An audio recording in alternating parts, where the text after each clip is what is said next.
یا ابن آدم، اے د آدم بچیه، لو بلغت ذنوبک عنان السماء، کستا د ګناهونه د اسمان کنارو پورې ورسیږي او دا ټول فضا ترې ډکه شي.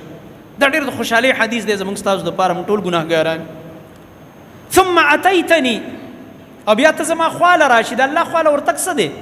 د دې لپاره څه خاص ځای نشته چې هلته به ورځې او الله به تا ته وایي چې پلاني ځای ته راشه. نه، د الله خوا ته دام ورتګ دی چې په همدې خپله کمره کې کښېنه او توبه الله ته وباسه، ته الله له ورغې به جوړه دې ورسره وکړه. نه جرګې ته حاجت شته، نه مشران او سپین ګیري، نه مولوي صاحب او د کلي ملک او ایم این اے او ایم پی اے او جرګمار، هېڅ چا ته حاجت نشته. ځان له ځای کې ورته کښېنه او یا الله زما توبه.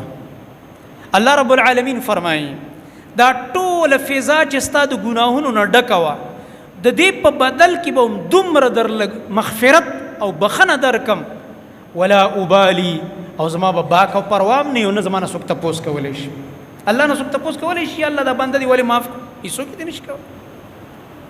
په صدق سره توبه چې څوک الله رب العالمین ته وباسي، رب العالمین یې مخکني ټول ګناهونه میټاو کړي.